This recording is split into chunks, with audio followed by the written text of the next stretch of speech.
ভারতের পোশাক কিছু গাদ্দার আমাদের আন্দোলনকে দমানোর জন্য হামলা মামলা গুম খুন ইত্যাদি নানা রকম অপকর্মে নেমে গেছে।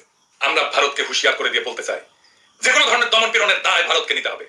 বাংলাদেশের মানুষের অদম্য মনোবল এবং সাহসকে আপনারা আন্ডার এস্টিমেট করছেন, আর কইরেন না।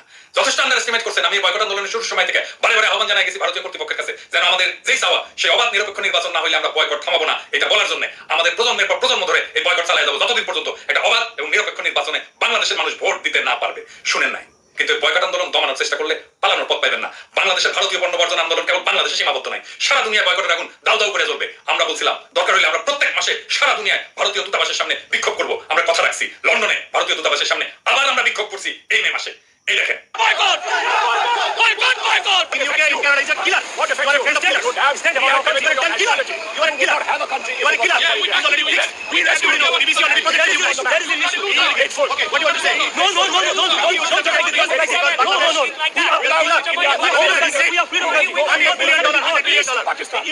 ওইখানে ইন্ডিয়ান দূতাবাসের কর্মকর্তা এসে আমাদের সাথে বিক্ষোভকারীদের সাথে ঝগড়া করছে, বলছে তোমরা পাকিস্তানের পক্ষে এটা করতেছো। তারা বলছে তোমাদের কৃতজ্ঞ থাকা উচিত ভারতের কাছে, ভারতের বাংলাদেশের কাছে কৃতজ্ঞ থাকা উচিত যে বাংলাদেশ পাকিস্তানের সাথে নাই। বাংলাদেশ পাকিস্তানের সাথে থাকলে একটা পারমাণবিক বোমা দিল্লির দিকে সেট করা থাকতো, ঢাকায় বসায়।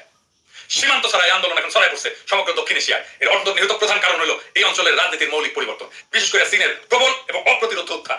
আপনাদের সামান্যতম সাধ্য নাই চীনকে অঞ্চলে ঠেকায় দেওয়ার। মালদ্বীপ আরাকানে আপনাদের শিক্ষা না হলে এই বাংলাদেশের পূর্ণভূমিতে আপনাদের চূড়ান্ত শিক্ষা দেওয়া হবে। আপনারা আমাদের প্রতিবেশী, আমরা চাই আপনাদের সাথে সমমর্যাদার ভিত্তিতে একটা পারস্পরিক সুবিধামূলক সম্পর্ক, যার ভিত্তি হবে পরস্পরের স্বাধীনতা, সার্বভৌমত্ব, আঞ্চলিক অখণ্ডতা, জাতীয় মর্যাদা এবং গণতান্ত্রিক মূল্যবোধের প্রতি অখণ্ড শ্রদ্ধা। আপনারা পারস্পরিক সম্পর্ক এই প্রত্যেকটা মৌলিক ভিত্তির মূলে কুঠারাঘাত করছেন। আমাদের স্বাধীনতাকে আপনারা শ্রদ্ধা করেন নাই, আমাদের সার্বভৌমত্বকে পদে পদে লঙ্ঘন করছেন। নানান রকম ট্রানজিটের ফিকির দিয়া আর কুকিজিং টাইপের সন্ত্রাসের সংগঠন দিয়া আপনারা বাংলাদেশের আঞ্চলিক অখণ্ডতার উপর হাত দিচ্ছেন, স্বদেশ রায়দের উস্কানি দিচ্ছেন, বাংলাদেশের মানচিত্র বদলাই দেবেন এই আওয়াজ দিতে। কাপড় নষ্ট হইয়া প্যান্টে মানচিত্র হইয়া যাবে মাইন্ড ইট। বাংলাদেশের উপর একটা অনুগত সরকার জোর করে চাপাইয়া দিয়া আপনারা আমাদের জাতীয় মর্যাদা এবং গণতান্ত্রিক মূল্যবোধের প্রতি বৃদ্ধাঙ্গুলি দেখাইছেন। সীমান্তে পাখির মতো বাংলাদেশিদের মারছেন, আমাদের আন্তর্জাতিক নদীগুলি শত শত বাদ দিয়া মাইরা ফেলাইছেন। সেই প্রক্রিয়ায় আমাদের বিরুদ্ধে একটা এনভায়রনমেন্টাল ওয়ারফেয়ার চালাইতেছেন। অর্থনৈতিকভাবে একটা কলোনিয়াল শোষণের সম্পর্ক আপনারা পাকাপোক্ত করছেন। এরপর কি আপনারা মনে করেন বাংলাদেশের জনগণ যারা বুকের রক্ত দিয়ে স্বাধীন করছে তারা আপনাদের এই সিরিজ দুষ্কর্ম মাইনে নেবে? বিশেষ করে এই অঞ্চলে যখন আমাদের অন্য অপশন আছে।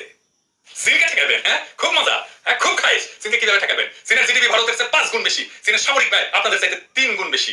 বিশ্বের ক্ষুধা সূচকে আপনাদের ভারত তো সাব-সাহারান আফ্রিকার দেশগুলির মতো দুর্ভিক্ষ প্রবণ। বাংলাদেশ যে অর্থনৈতিক সংকটের মধ্যে পড়তে যাচ্ছে আপনাদেরই পছন্দের একটা অবৈধ সরকারের ক্রমাগত অর্থনৈতিক লুটপাটের জন্য, সেইটার উত্তরণে এই টাকা দেওয়ার হেডম বা আপনাদের ভাষায় বোকাত ওইটা আপনাদের নাই। Full stop. সুতরাং এইখানে আপনারা স্টপ হইয়া যান। বাংলাদেশে আপনারা পজিশন হারাইছেন, আপনারা হারানো পজিশন ফিরে পেতে চান, আমার কাছে সমাধান আছে, প্রস্তাব আছে।